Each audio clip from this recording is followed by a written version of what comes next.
The battle between the media and the Trump White House just got dialed up to 11. CNN is now suing President Trump and several aides for revoking Jim Acosta's press pass after this now infamous moment in the Eastern Watch. That's not an invasion. Honestly, I think you should let me run the country. You run CNN. Right. And if you did it well, your ratings would be much better. If I may ask one other question, Mr. President, if I may ask one other question, are you worried about... That's enough. That's enough. Mr. President, that's enough. Ask one of the other folks... That's enough. Pardon me, ma'am. Excuse me. That's enough. Mr. President, I have one other question, if I may ask, on the Russia investigation. Are you concerned that you may have... I'm not concerned about anything with the Russian investigation because it's a hoax. That's enough. Put down the mic. Ooh, he was like, shut your pie hole, Jim. The lawsuit alleges the White House is violating the network's and Acosta's First and Fifth Amendment rights and requests the correspondent get his credentials back immediately. In a statement, White House Press Secretary Sarah Sanders responded saying, quote, "This is just more grandstanding from CNN, and we will vigorously defend against this lawsuit. The First Amendment is not served when a single reporter of more than 150 present attempts to monopolize the floor."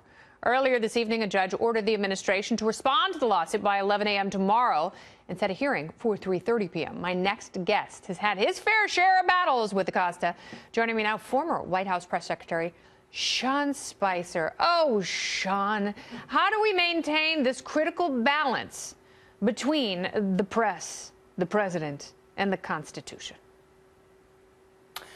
Actually, I think the answer is fairly simple. And that is that if we can agree to a set of standards of decorum and professionalism, then we should be okay. I think that the press should be able to ask any question that they want. And where I think some of the reporting is off on this is they keep talking about, Acosta's being punished for asking a tough question. That's not at all what happened. It's Acosta's behavior that's the issue. And I think that the president was asked and answered his question multiple times. Jim Acosta didn't want to ask a question. He wanted to debate the president. And I think that there's a difference. And so I think if we can actually set a level of decorum and professional standards, which is you have every right to ask whatever you want, but when it's answered, you allow your other colleagues to get their chance. And Sarah's statement was right. I mean, you've got 150 plus members of the press at that press thing that all had questions, and they wanted theirs answered. And it wasn't Jim's press conference to dominate. So there's a level of decorum, which is you get your question answered. The president says thank you, and let's move on. Yeah. You don't. It's not your microphone. It's not your press conference. Now, what about the idea that CNN is saying that protection of a free press is enshrined in the Constitution, and it is. And the president doesn't get to kick out the press because they challenge him. And CNN says, Jim Acosta has been doing this for a long time, and it is his job to challenge the president. But Kennedy, a couple things. Let's just be clear. CNN is still there. There are 4, 5, 6, 7 other members of the CNN team covering the White House. They have 50 passes to the White House. Okay, so there you go. They have 50 passes. Plus, it's just those are what they call the hard passes. They can apply for a day pass or a week pass at any time, which is how a lot of reporters gain access to the White House on a daily basis. So let's be clear. This isn't the be-all and end-all. But the bottom line is this doesn't have to do with asking tough questions. It has to do with decorum.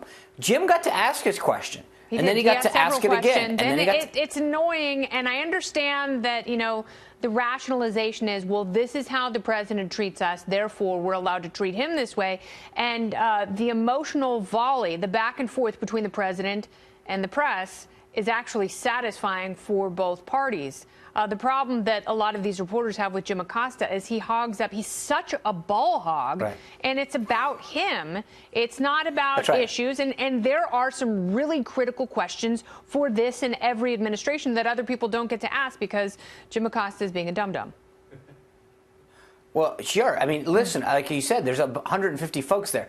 They all have questions. Why don't they get to ask theirs? Because Jim's trying to monopolize this. Now, if it were up to me, I think let's bring the temperature down. Let's come to a reasonable compromise. The compromise being Jim gets his pass back, but every reporter, and frankly, here's the issue. This is the thing. This isn't 90 what, 5% of these guys behave in a professional, respectable manner. They ask the president or the press secretary their question, they get it answered, and they move on. They report on it. That's what America's all about. The Constitution doesn't give you the right to go wherever you want and whatever, but no one has a problem with what Jim asked. And that's where CNN's sort of not giving you the full story. They keep talking about we have a right to ask. No kidding. I agree with that wholeheartedly. I think the president agrees with that. They have a right to ask what they want.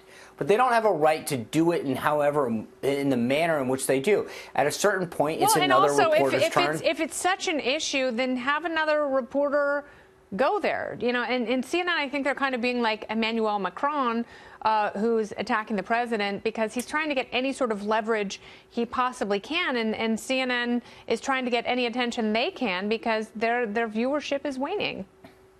Well, and I actually, here's the thing that I think is sad about this. I think there's a good number of the press corps in the White House, I've talked to a bunch of them, that don't like the fact that Acosta's pass get pulled, but they also don't like standing up for him because they're like... I think pulling his pass makes him a martyr. And that's unfortunate because that's what his colleagues are going to write about. And that is when the press gets defensive, and they rush to the defense of James Rosen and James Risen when the Obama administration was making life very difficult for them. Right, but I think a lot of the reporters that I talk to in the press corps right now are saying, I don't like being put in this position because I feel like I have to defend a colleague's, need for a pass, but I don't like the antics, and I don't like it being all about them, and I don't like the selfishness. I mean, frankly, if we can be honest for a second, it is annoying, and, Jim Acosta has some responsibility here, too. I don't feel bad for him, and if he wants to behave like an adult, then he can wear his big boy pants and go back to the White House and have a great time with everyone else. But until then, he's got to go back to JCPenney. Right, and here's the thing, though. We have to go, but I love you tremendously, and I would like you to come back in person.